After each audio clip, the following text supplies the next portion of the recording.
ईशू पिल्लू, कुठे होतीस तू? मम्माला सोडून कुठे गेली? काय काय केलं तू, सांग मला. हो, मी नाही सांगणार. माझं आणि माझ्या मोठ्या मम्माचं सिक्रेट आहे. छोटी मम्मा, मला मोठ्या मम्माकडे जायचंय.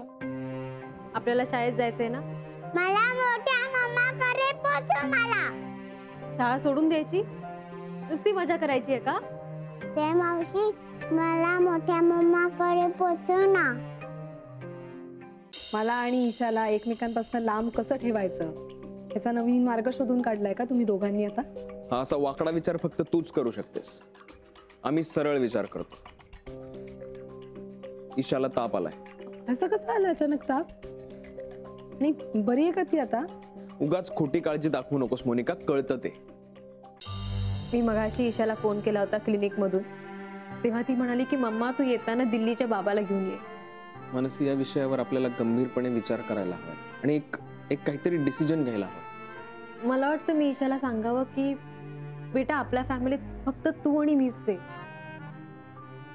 इतर फॅमिलीमध्ये तू एक बाबा बघतेस, तसे बाबा आपल्या फॅमिलीत नाहीयेत.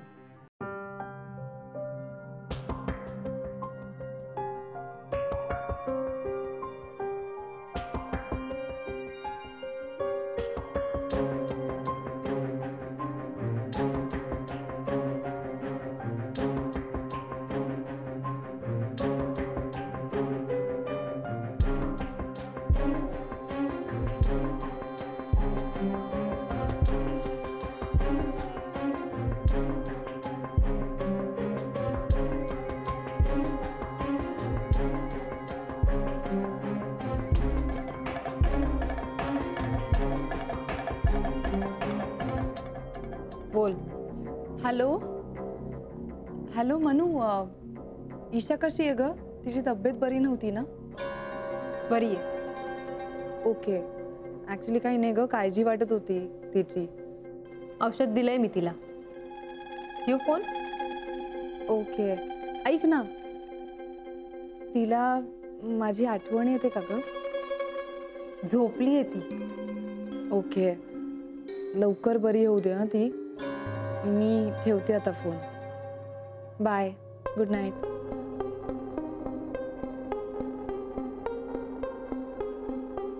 मग तुझी काळजी कमी झाली ना आता? प्रत्येक वेळेला कुचकटासारखं बोलायलाच हवं का?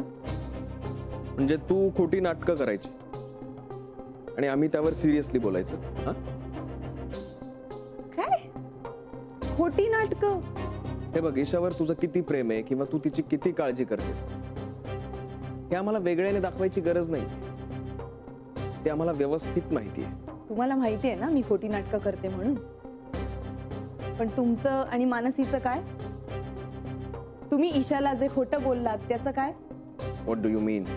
आय मीन, मी तिची काळजी करते एवढंच खोटं बोलते रे मी तिला.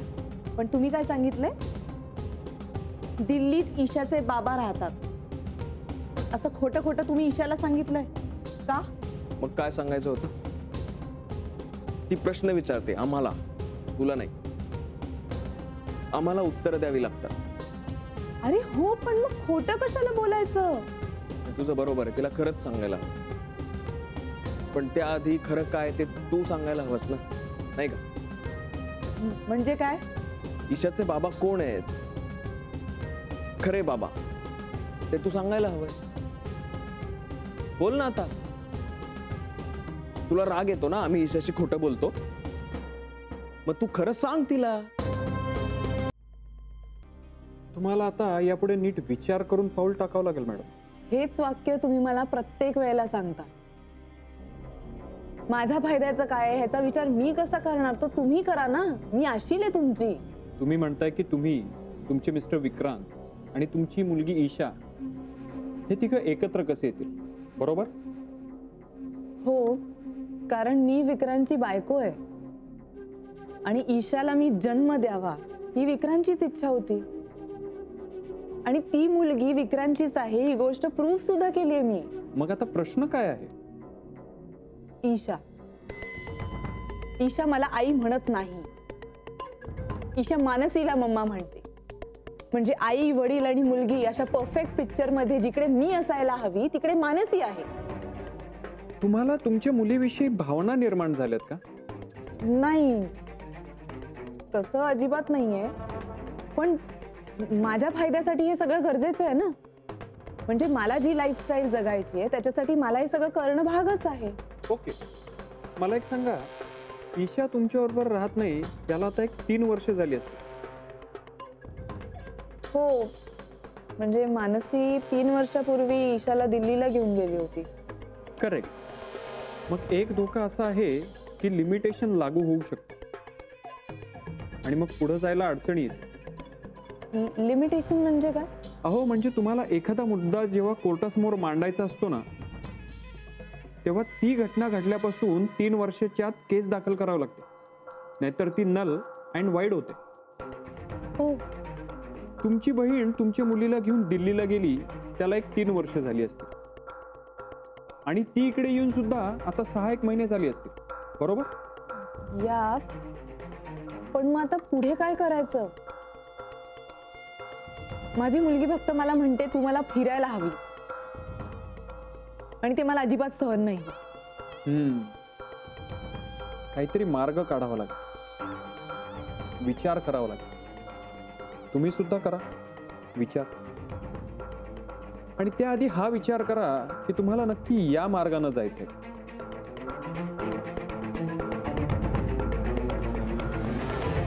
मम्मा मी तुला सोडून कुठेच झाला नाही. जागी आहेस पिल्लू? मम्मा मी तुला सोडून कुठेच झाला नाही. ओ बेटा ओ, झोपा.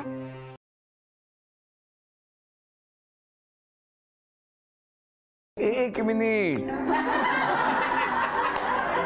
थांबा.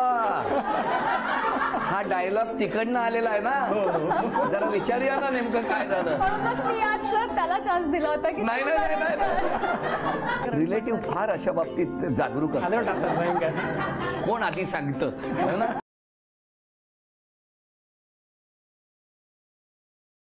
मैं ऐसा कोई काम नहीं करूंगी जिससे आपको तकलीफ होगी, बुरा लगेगा. सच में बुरा तो हमें लग चुका है. तुम्हें माफ करने के बजाय हम भगवान से यही कहेंगे कि आज जिस दुख से हम गुजर रहे हैं, कल तुम भी उसी दुख से गुजरो.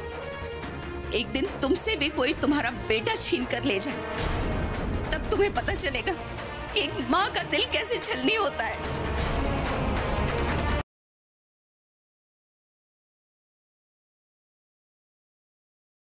मी आज जरा बाहेर जाणार आहे. बाहेर म्हणजे कुठं? बाहेर म्हणजे सातारला.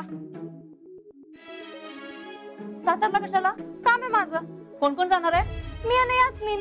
मग यास्मिन बरोबर नाही जायचं का? तू नीलम काकीला घेऊन जा की. अरे कुठं दिसणार विद्या? आलं का?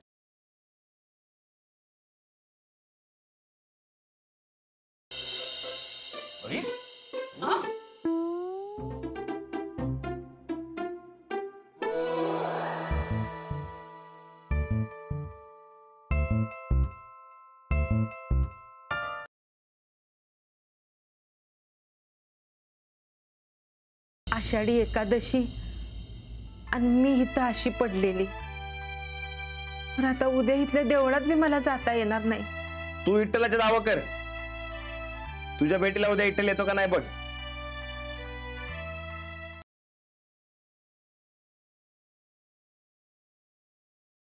आता मी हा केक कापतोय. ओके, विश करा नीट.